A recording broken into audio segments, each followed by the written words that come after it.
Yeah, hi, and a warm welcome to a new video. Yeah, sure. We have a problem today. Yeah, the entire engine surface got completely soaked through with a significant amount of water. The engine started stalling out on us repeatedly and giving us a whole lot of trouble. We're currently in the vacation area located near Großkirchen. We're all here together working on the fire prevention and emergency response. Here we go. So, when we start it up, the check engine light comes on and it starts jerking with noticeable RPM fluctuations and rough running. Sometimes it revs up a bit too. It's a little hard to tell now.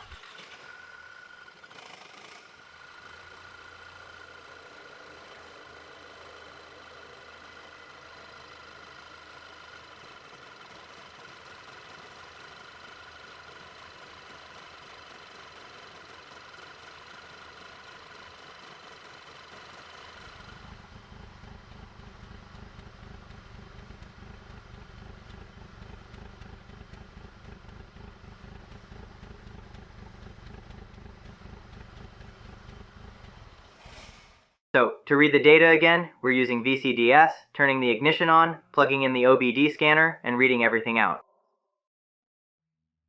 So, we're going into engine electronics. If you've been following my videos, you know by now how to read the error memory here. Press the error memory button, so we've got an absolute ton of errors showing up here. Alright then, let's go through them one by one. We've got the ignition control for cylinder number 1. So here we've got ignition control cylinder 3. You see the codes P03532. Next is cylinder 4 ignition.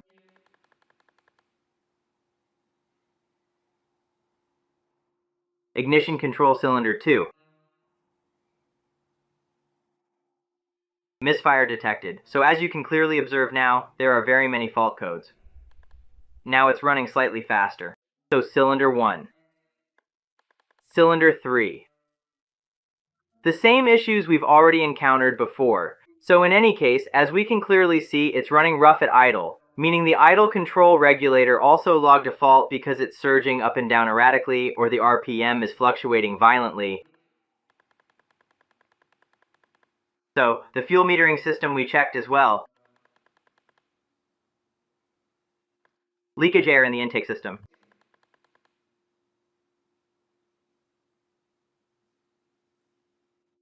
So what else do we have? We also have cylinder 4. Let's clear the fault. Let's first check if we can clear them. The faults are able to be cleared. After clearing it out, we'll start it up now.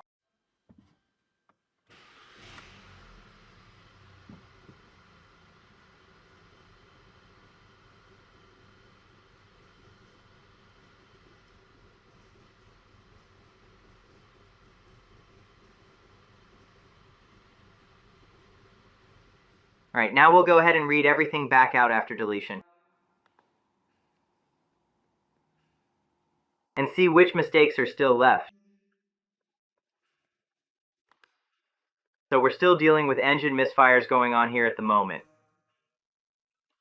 Cylinder 3, 2, 1. Yeah, so we've got misfires happening across all the cylinders right now. No exception. Nah, 4 wasn't in there, I think. 4 probably wasn't in there. 2, 3. Nah, not 4. He doesn't, but he definitely has combustion interruptions. Okay, let's search the whole thing then. Of course, I already checked a little bit earlier to try and figure out what the potential problem might possibly be.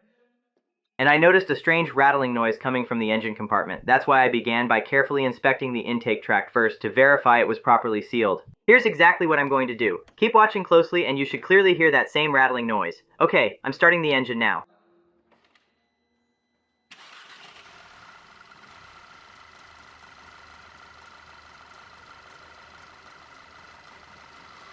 So, and you can clearly hear a suction sound.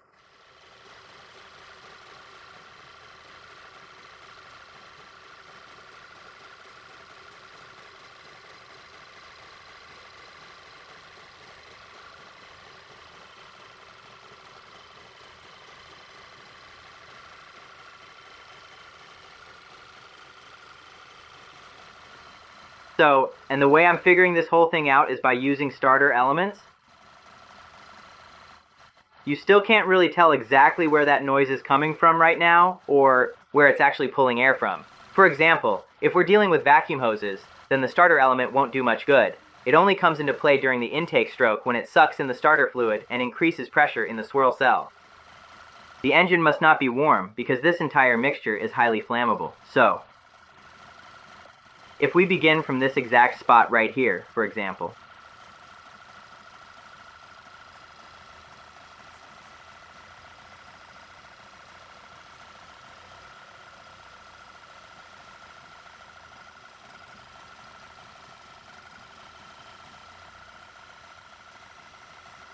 that means there's definitely something right here. If we try doing this in other spots, for instance, I wouldn't do it this way here because there's the exhaust, there's the rice. So as we can see, when we spray right here, something happens.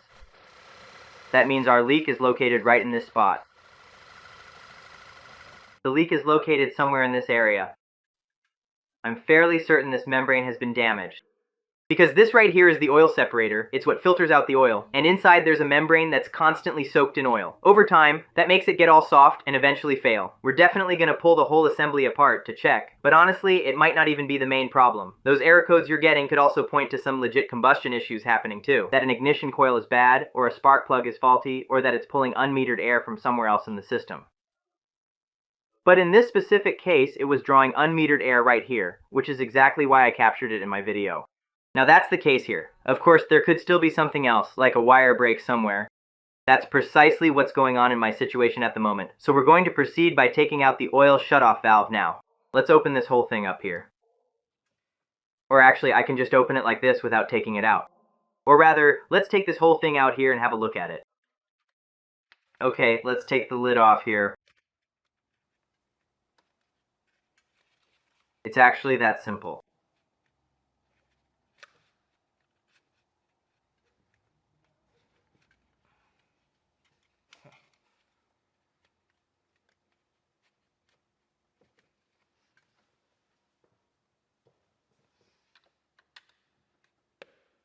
Slide right on in there. Just smoothly glide right on through it.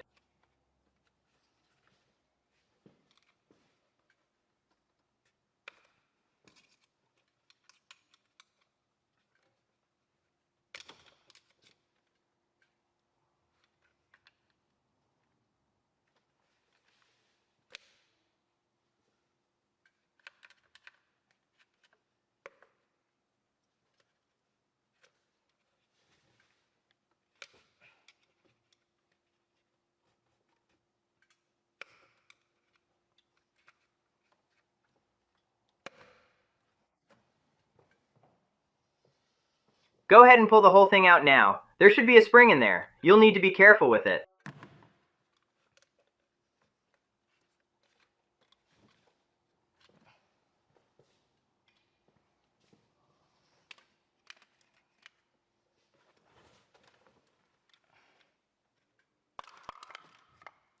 Okay, we've got the cover out. Where did the spring go? Yep, there's the spring. It flew off somewhere. Found it again, so there's still another spring in there. Then there's also the oily membrane inside. Okay, and here oil is being extracted. Or whatever you call it. So, and as we can see, oil vapors are passing through here. Let's show this to you real quick on the table. So, and as we can see here, when we move it back and forth, the membrane is broken. Yeah, here. And from here it's drawing false air. That means we'll have to go ahead and replace the oil separator once. Yes, I hope I could contribute with a short diagnostic video. As I said, Of course, there's also the lucky part where you get combustion tasks, the lucky part where you go through the exhaust system, a valve through parts of the chain. There for me. Was luckily also the mistake that I didn't hear it that well so we could find it quickly now. If I helped you back then, leave me a thumbs up, subscribe to my channel. See you next time. Ciao.